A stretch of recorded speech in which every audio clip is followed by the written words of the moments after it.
Good afternoon, everybody, and welcome into the Fantasy Roundup. I'm your host, Spencer the Guru Urquhart. Right alongside me is Gabe Henderson. We've got an action-packed show planned for y'all. I know Gabe's ready. You ready, man? Yeah, back in my office, as I promised. Right. Yeah, Gabe back in his office, touched back down from vacation. You know, getting those vacations over with here. It's now the calendar's flipped. It's on the August. So, ready to see what this month has to offer. And I know for us fantasy football enthusiasts, it offers a lot because there's plenty of speculation to begin with drafts coming up. Those redrafts for sure. I know dynasty season's over. It's redraft season, man. So yes, it is. I'm really excited. Got mine coming up in a few weeks with all my buds, and looking forward to it. Yes, indeed. So before we really get the show going, we'd like to shout out our sponsor, Caesars Sportsbook. Make sure to head on over to Caesars to get a risk-free first bet offer if you haven't already for those that are interested. And appreciate everyone that tuned in. I haven't got any comments yet, but for those that do want to comment and have questions for us, feel free to drop them in now or later whenever you feel like doing so. We've got a stacked show today. We've got another day of Saints training camp. Probably won't have too much Saints talk, but my rant, for those that want some Saints talk, stay till the end because my rant has to do with one of New Orleans' favorite Saints, Taysom Hill. So keep an eye out for that. But we just saying also the MLB trade deadline, we're keeping an eye on it. One hour left. Eduardo Rodriguez just nixed trade to the Dodgers because of his no trade clause. Now that's an interesting development. That is crazy. And I don't know if you saw earlier, we posted obviously an MLB trade deadline meme because I think it's the most exciting on bet.nola's Instagram. Y'all go follow. Follow us over there. But my prediction under it was Verlander to the Astros. Not to jump the gun on your headline, Spencer, but here's that. So our admin asked for another bold prediction. Mine was Dylan Cease to the Dodgers. So we'll see. We got 57 minutes left. That's my bold prediction. The Eduardo Rodriguez means, that's in play. The Dodgers love a splash move, and they're obviously looking for starting pitching. They've got the prospects to do it. Let's see if I can be the guru today. Might have to be. Well, let's see. Let's get to our headlines here. We've got some updates here. Astros acquired Justin Verlander from the Mets. Mets having the fire sale, and Verlander part of it.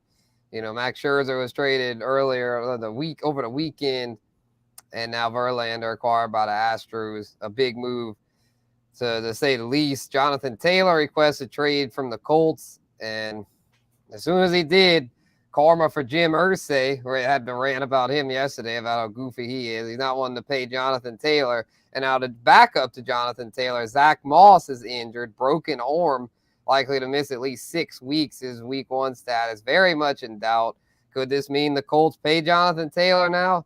I wouldn't bet on it, but it definitely increases the chances of them doing so because they have nothing in their backfield at the moment. Bo Bichette injured his knee. Doesn't appear to be super serious, but probably going to miss some time. And as a result, the Blue Jays acquired Paul DeJong from my St. Louis Cardinals, who, like the Mets, are not living up to expectations and selling off these veteran assets that just simply aren't doing them any good at this point. And then the Broncos wide receiver Tim Patrick, he had been standing out in camp. It was looking like a potential favorite of Sean Payton. Season-ending Achilles injury. He is done yet again. 2nd year in a row he suffered a season-ending injury. And good afternoon to you too, Jerry. Thanks for tuning in.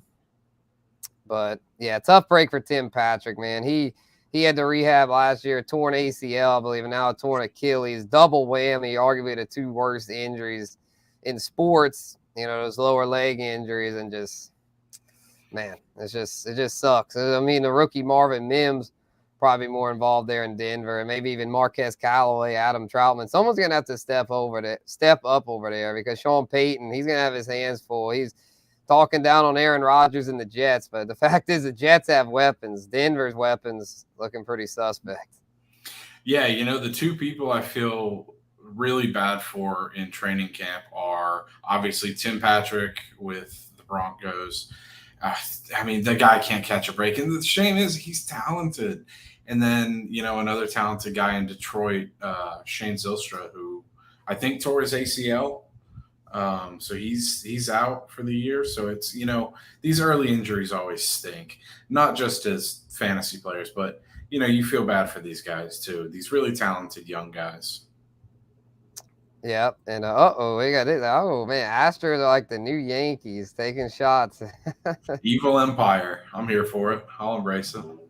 I mean, all they got was Verlander, and I mean, Verlander's like 40 years old. It's not like I could see that if they were getting, let's say, a Nolan Arenado or something. But I mean, Verlander, that was a big move for sure. But we'll talk more baseball later. The main theme of the show here is the running back targets and the voids, which we'll get to here.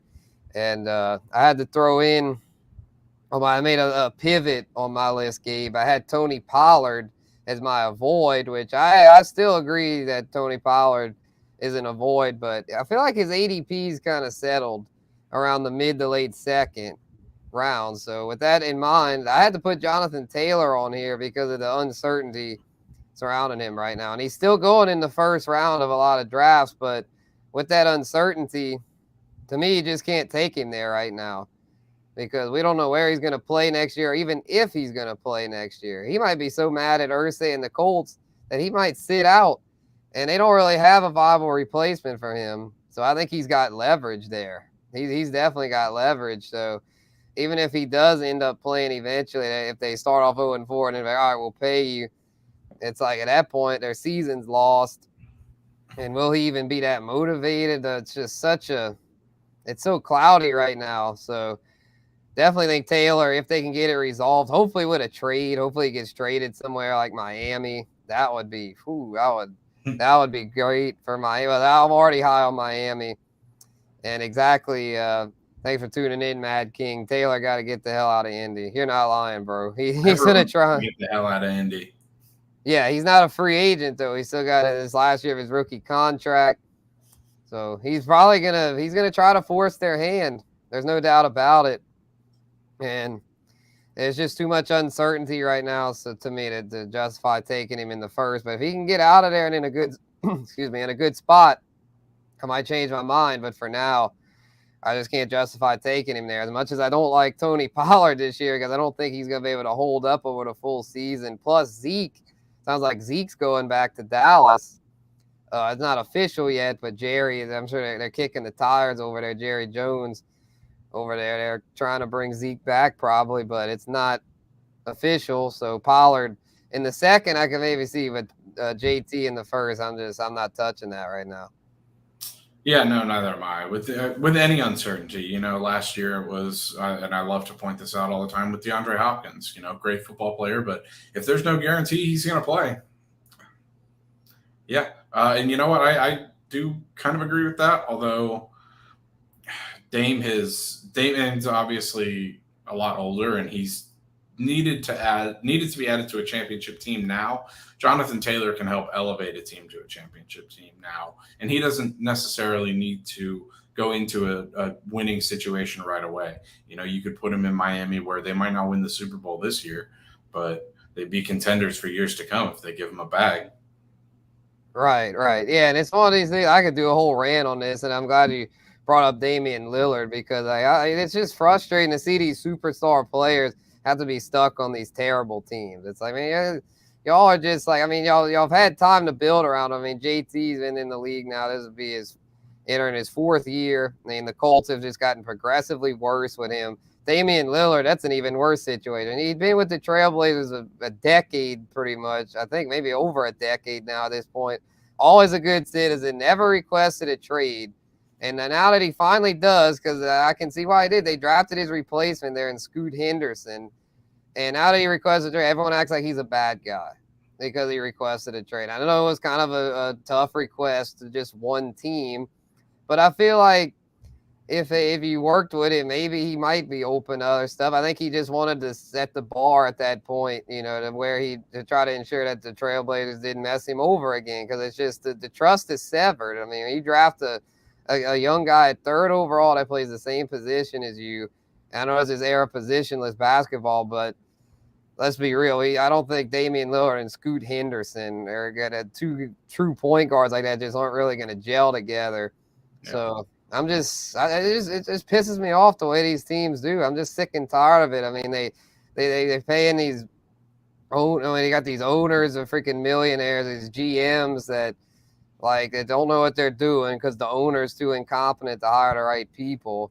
And it's a trickle down effect. And you've got these great athletes putting their freaking bodies on the line week after week or game after game. NBA's case even more as far as football, each game is probably more of a toll. But to wrap up this little tangent here, I'm just sick of it. These teams have got to start, treating these players better. And if they're into a rebuild, stop playing hardball with these guys. If you're in a rebuild, move on from you guys, restock with young guys that are hungry to play, that'll be willing to put up with a rebuild. A guy like Damian Lillard should not be having to put up with a freaking rebuild. He's paid his dues, man. Come on. Yeah, and that actually perfectly segues into my avoid, which is another great running back, Derrick Henry, who's been stuck on a terrible team for a while. The Titans obviously haven't been all that bad for a while, but he's been a huge reason for their success, and now he's pushing 30, and they're just getting a lot worse. So the reason I have Derrick Henry on here isn't because I think he's going to fall off personally, although running backs of his nature don't tend to have long shelf lives.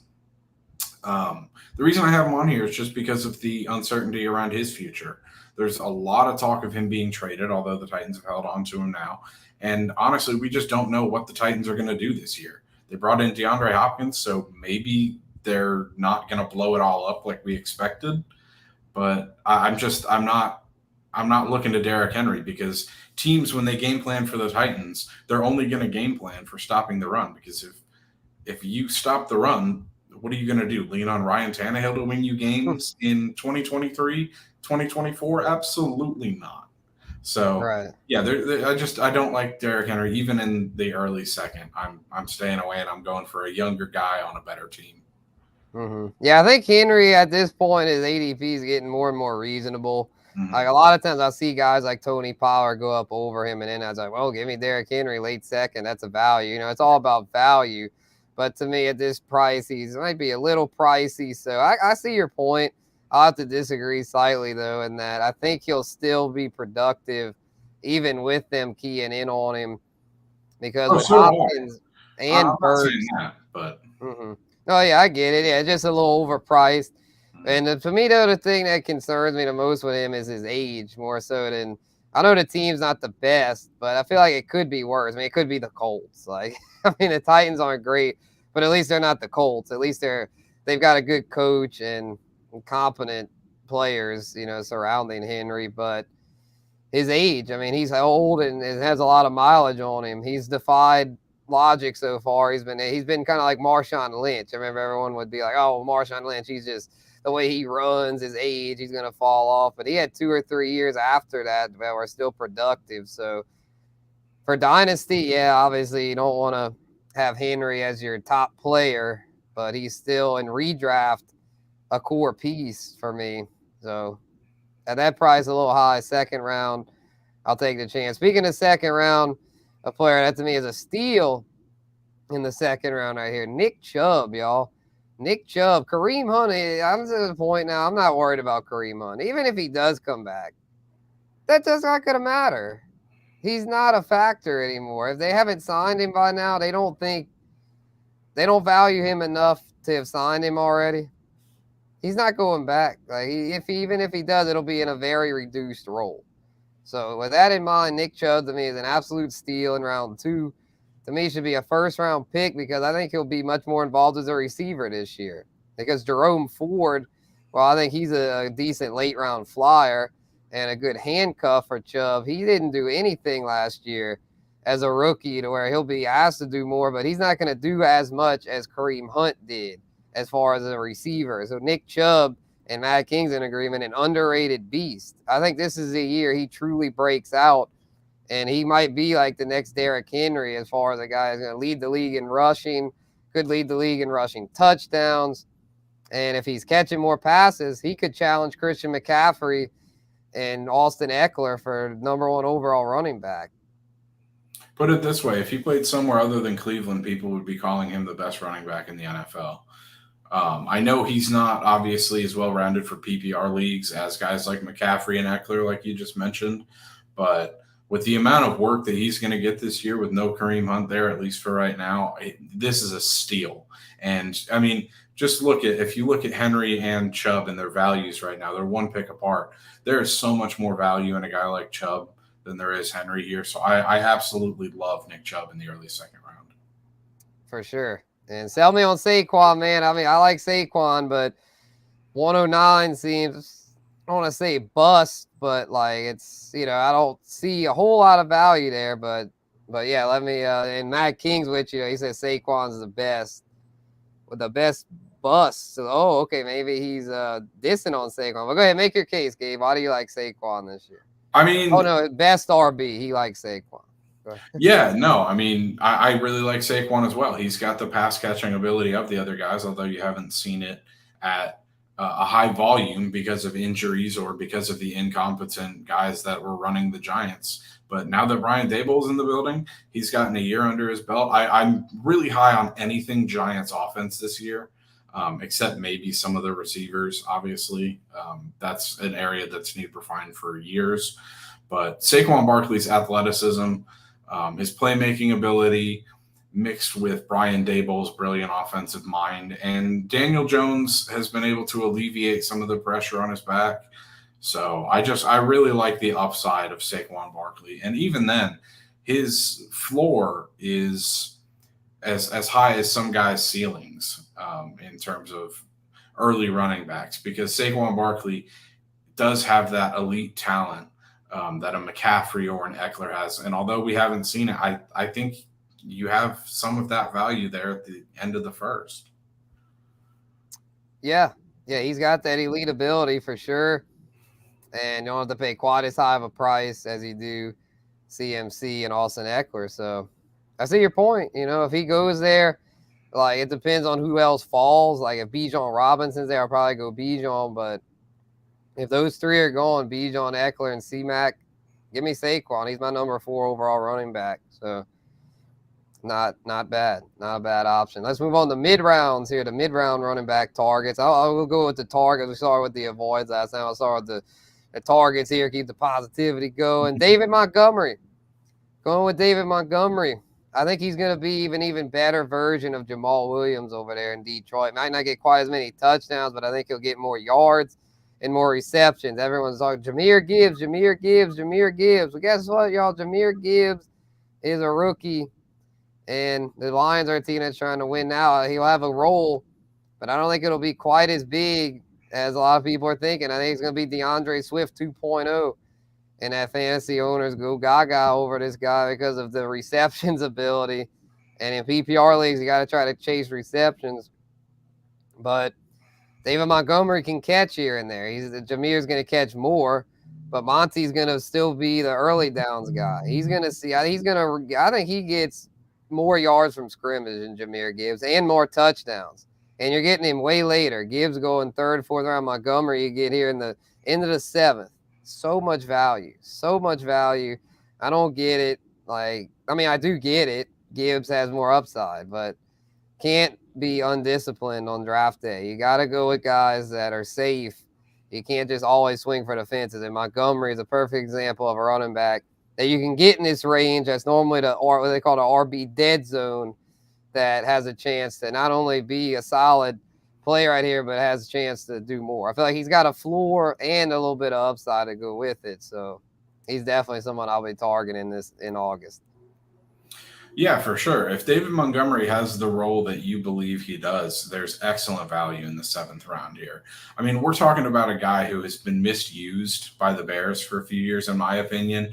Obviously, he's struggled with some injuries here and there, and that's why, we'll talk about someone like Khalil Herbert here in a little bit under my avoids, just because the Bears and how they use their running backs. But David Montgomery is a serious talent. I equate him to a guy like a Miles Sanders. He is that workhorse, and he's capable of getting in the end zone, even though teams haven't used him that way. So yeah, I really like David Montgomery if he does have that increased early down role. that you're alluding to. Right, which I think he will because it's the same system as last year. And I guess I'll go with my avoid too here and talk about DeAndre Swift, who is a former Lion now at the Eagles, who I think is going to be a bust yet again because he's just not a guy that excels on early downs. And a team like the Eagles, they're going to pound the rock early and often with that offensive line. And the guys they're gonna use for that are Rashad Penny and Boston Scott, two guys that no one's talking about. And granted, I'm not recommending those guys either. The Eagles' backfield's one I'm completely staying away from because Jalen Hurts is going to get all the goal line work. So I'm not touching any Eagles backs. But the only one with any sort of ADP tied to him is DeAndre Swift. So I don't want any part of it. Stay away. They don't throw to their backs much. Not enough to justify this price. And he's not going to get enough early down work or touchdowns to make up for it. So to me, you're just, I hate to say you're wasting a pick, but considering you can get Monty around later and your guy gave Isaiah Pacheco in the same round, it's a wasted pick. Yeah, for sure.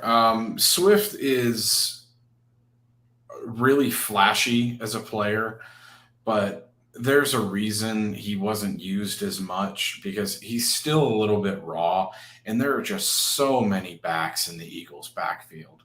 I mean, Penny Gainwell too. Gainwell, Scott, Penny. Given guys like Rashad Penny haven't been able to stay healthy, Philly loves their workhorse running backs, and DeAndre Swift just isn't that right now. And as you mentioned, with Jalen Hurts taking away all the red zone carries, I just don't see why you would reach on a guy like Swift in the 6th round.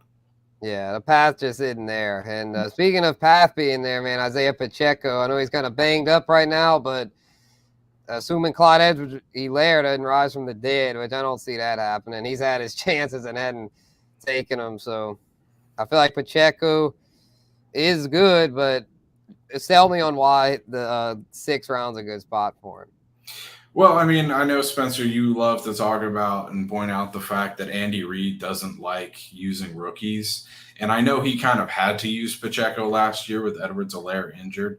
But we saw from Isaiah Pacheco last year everything that Clyde Edwards-Helaire was thought to be in the Chiefs offense. I mean, this is a dude who almost had 1,000 yards from scrimmage last year as a rookie when he wasn't given as many carries as he probably should have. Mm-hmm. So if he can work his way back to being fully healthy before the season starts, I think Isaiah Pacheco's got a lot of breakout potential. And if you can get him in the middle rounds, I think that's a steal, considering the fact that he's got a lot of upside in that backfield. Obviously, the pass catching ability is a little up in the air because you've got McKinnon there, who in the playoffs especially took away those touches. But I think Pacheco is still a decent pass catcher. And if Andy Reid kind of leans on him more now that he's a second-year player, there's excellent value, especially over a guy like Swift later in the 6th round. Right. Yeah, I can get on board with that. And avoids, though, you got Khalil Herbert, I see, who, to me, his ADP is pretty good. I know the Bears' backfield's crowded, but I guess you just don't want any part of that. No, I don't want. I mean, it's almost a similar situation as you get in Philly. There's too many cooks in the kitchen, and their quarterback has got excellent rushing ability, and I think Fields will take away those red zone carries as well. Even though he didn't tend to get a ton last year, we saw him more picking up yardage in the middle of the field. But I'm just, Khalil Herbert has gotten ample opportunities to take away that number one spot from guys like David Montgomery in the past, and he's just never been able to do so. So I don't know why we're trusting him now, especially with a workhorse like Dante Foreman now there, able to take those carries away from him. I just see him splitting duties again, and I don't like Khalil Herbert's potential, given the fact that Fields is going to probably run the same amount, if not more, and the fact that they added another Montgomery-esque player in Foreman. Yeah, that's a good point, man. I mean, I was thinking Herbert would be someone I could get later, but, a 9th round, a little steep, but should be the starter over there. I might have a few shares, but definitely not someone that I'm going to be counting on as a starter. One as a bench. You know, if you get him on your bench, might not be bad. But as a starter, don't chase that just because he's listed as the Bears starting running back. Guys like Foreman and the rookie Roschon Johnson will be involved, not to mention Justin Fields. So let's move on to late round targets here. I guess we'll just start with avoids, get the avoids over. We dove deep here, Gabe. We went way past like what a lot of leagues draft, but I know a lot of y'all listening are in deep leagues, deep competitive leagues.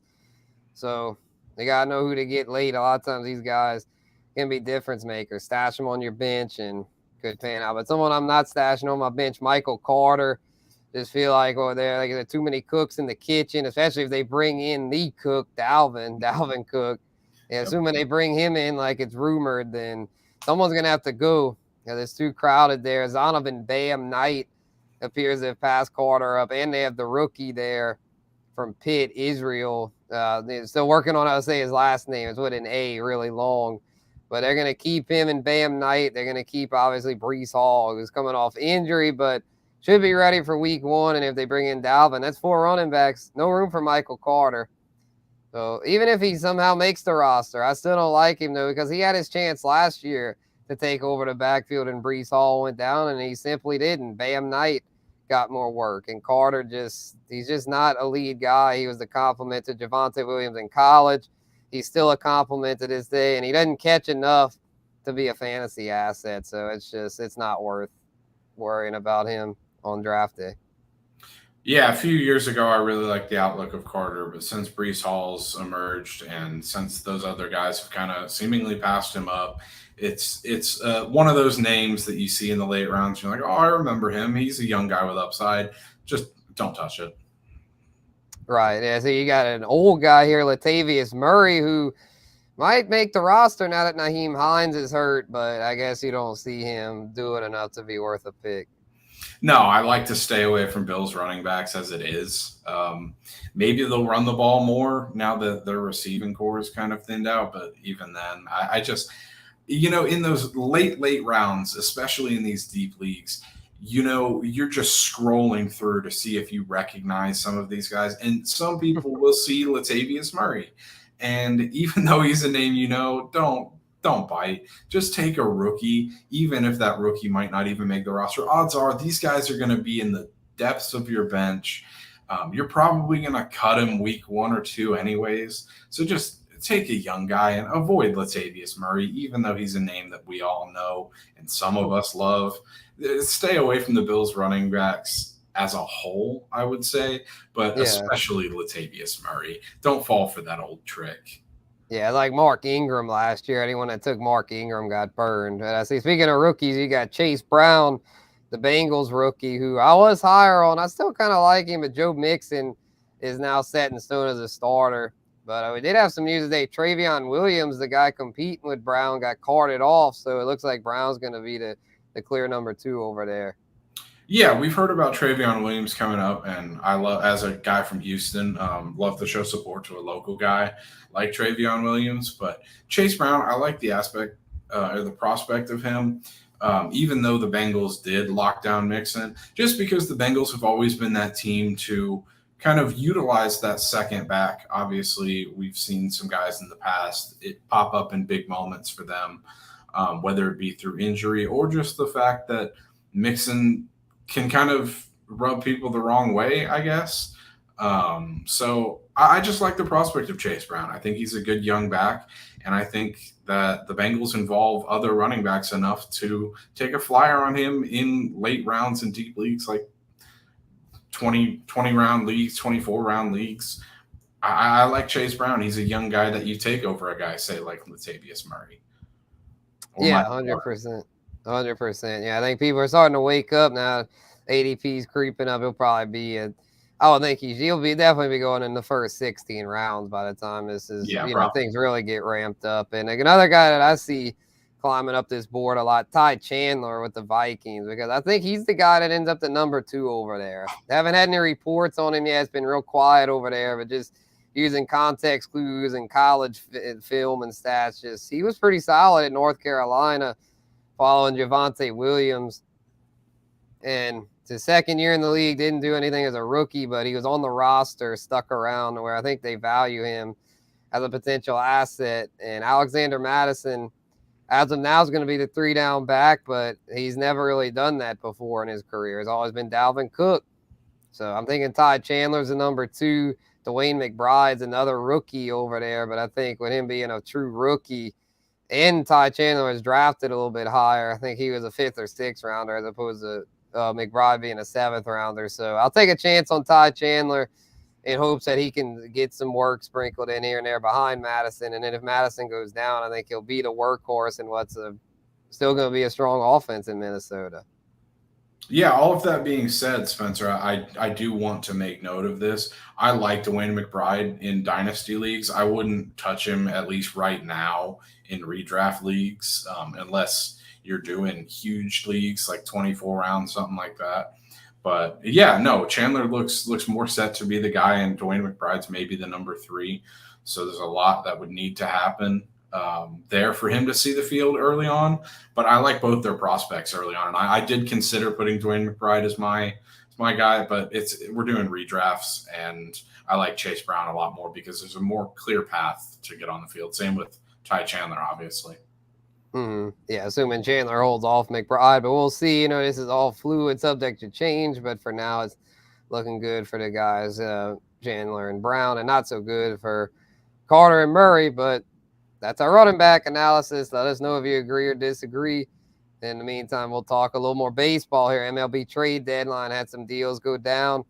Scherzer and Verlander on the move. The 2 Texas teams being very active in that AL West arms race. Rangers got Scherzer and Jordan Montgomery really boosting their rotation.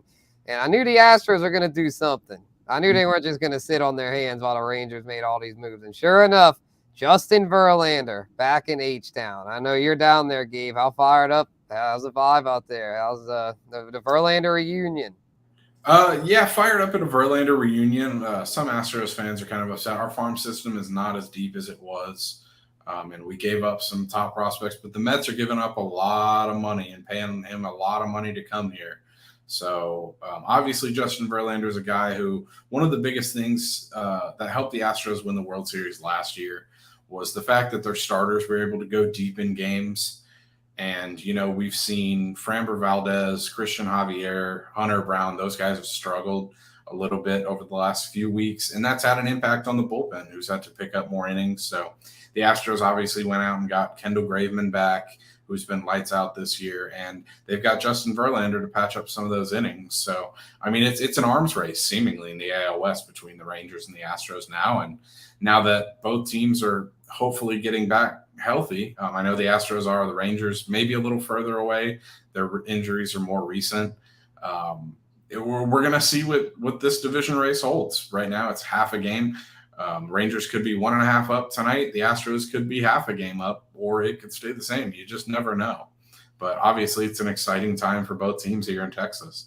And these look like the 2 front runners in the American League. If I had to say, I know we're not making predictions or anything right now, but the Orioles haven't done anything yet at the deadline, and I think they need experience to win anything. And the Rays have just fallen off recently. So the Astros and the Rangers have only gotten stronger and added experience arms, and I like both the moves.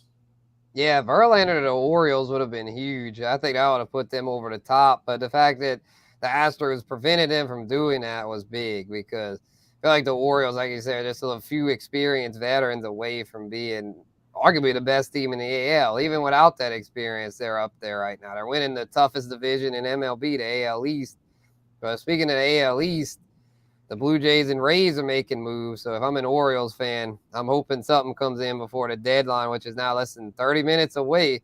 So if we get any breaking updates, I'm going to refresh my MLB trade rumors tab here. But in the meantime, Paul DeJong, Cardinals continuing to strip it down to where Paul DeJong now headed to the Blue Jays in case Bo Bichette ends up missing extended time, which is a very important insurance plan. Not that DeJong's Bo Bichette, but he at least gives you something decent there. DeJong's a solid player. He's not a star, but he's solid. He can hold it down there for a few weeks, which is what they need. You need to be able to stay afloat, because if you lose like 5-6 in a row, you're going to be in last place in that division. So that was an important thing. And in the Rays too, I mean, acquiring Aaron Savali from the Guardians, that was big. Savali's a pitcher that not many people know, but he's a quality starter. He's been a decent arm there for a few years now. And then the Dodgers got Lance Lynn, who they tried to get Eduardo Rodriguez. That didn't work out. But they did get Lance Lynn, who's, I'll be real, he's looking over the hill. So the Dodgers might be in a little trouble. They'll try to maybe convince Eduardo to come, but I don't know. I feel like the AL teams are definitely making more moves to where if it's a team other than the Braves, I think it'll be another year the AL taking the World Series. Just seems like these AL teams are hungrier. They're just more willing to make moves, and they're still waiting for the Cardinals to deal some players. Yeah, I mean, I don't know. The Cardinals are just, we'll have to wait till the offseason for anything significant with the Cardinals. The Cardinals are just, they're like a dog chasing its tail. They don't know what they're doing. I'll be honest. If they trade Goldschmidt, it wouldn't shock me. If they trade for someone, that wouldn't make sense. It wouldn't shock me. They just don't know what they're doing right now, unfortunately. But at least the White Sox, I mean, I'll give them that. They're just having a fire sale. I feel like feel better for a team that like knows what they're doing, has a sense of direction. But anyway, that's any bold predictions, Gabe? Anything you think is going to go down here before 5 o'clock? Anything is going to be pretty quiet? We're talking about the White Sox fire sale. I think the Dodgers are the only team that would give them the return they're looking for someone like Dylan Cease. I've been glancing down at my phone throughout just as we get these. It's been a bunch of minor deals, but the major deals usually come in like 10 minutes after the deadline. We usually get all of those. I mean, obviously, he's an Astros fan. Memories of Verlander and Greinke.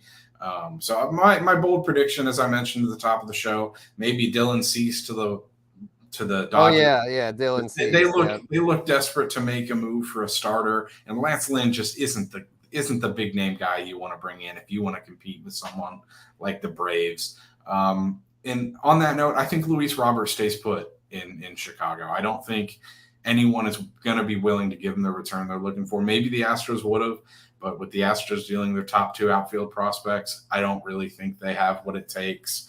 And I don't think anyone else is really going to pay up right now for a guy like Luis Robert. So, right. Yeah, those guys, I could see Eduardo Rodriguez getting dealt. I don't know if anyone will inquire about that now with the Dodgers off the table. So We'll see. Yeah, Cease to the Dodgers is kind of one that I'm looking for in the last 20 minutes of the deadline, but you never know. Yeah, for sure, man. For sure. So time to rant here before we sign off. Got a Dalvin Cook rant about him still being a free agent. It's not necessarily him being a free agent. I just think he's doing free agency back asswards. He obviously wants to go to a good team, and he's looking kind of honed in on the AFC East. He's visited with the Jets, and I think he's talking to the Patriots. And, those are the 2 teams that I wouldn't want to go to if I'm Dalvin Cook. Obviously, the Jets are the new hot team on the block with Aaron Rodgers and co there. But, you've got Breece Hall there and Ramondre Stevenson in New England. So why, if I'm Dalvin Cook, why am I not looking at Miami, who's the team he was heavily rumored to early after his release, where you would be the guaranteed starter and you could be the piece to push them over the edge as well. With Mike McDaniel, brilliant offensive mind that he is there. And then even maybe Buffalo, where you would get less money, but get to play with family, and you would be the starting back there as well. So I just think he's doing it backwards in the sense that he's visiting the wrong AFC East teams. I don't really think a move to the Jets makes sense unless he's ring chasing. I don't think it makes sense for the Jets either. And even then, I think Dalvin Cook is lax about the whole thing. But, I mean, training camp started. And, we now see teams kind of starting to game plan for what they want to do this upcoming season. It's not easy to slot a guy in and have him learn a whole offense before the season starts. And I know he's a running back, so it's easier for guys like that. But It doesn't make sense to me what he's doing. He's chasing a bag as he should. He deserves a bag. But I think he should go to a team like Miami and just get that over with. I don't think the Jets or the Patriots are good destinations for him. Yeah, I definitely agree about the Patriots. That's just, I mean, who wants to go to the Patriots at this point? I mean, it's a disaster over there. Bill Belichick has run that thing into the ground. Yeah, not only is it a Offensively, disaster, anyway. but the running back position is the one position that's maybe sealed there. Yeah. And because Ramondre Stevenson's a great young back. So I just don't get it.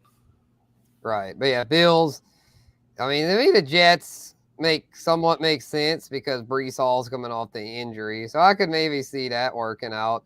The Dolphins, though, to me, make too much sense because he's a Florida kid, went to Florida State, and they have a clear need at running back. Like, he's the missing piece of their puzzle.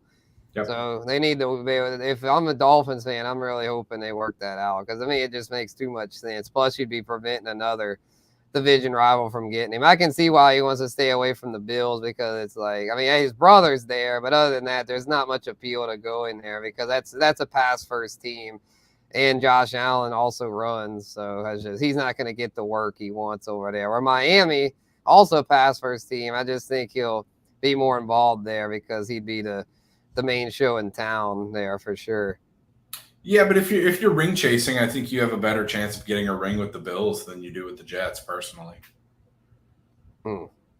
Yeah, well, I don't think he's ring chasing though. I think he wants his bag. He wants the bag.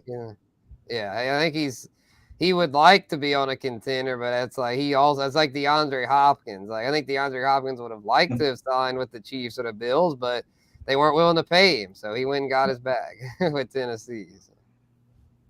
But we'll see how it goes. It'll be interesting to see where Dalvin Cook ends up. Drop your comments on where you see him landing. And my rant here before we sign off, man, it was just something. I didn't really have one for today, but I just started thinking. I was like, you know what? Here's one I could tie in. Got to give the Saints fans something there's some food for thought because it isn't anything to do with Saints fans. This is just fantasy players in general.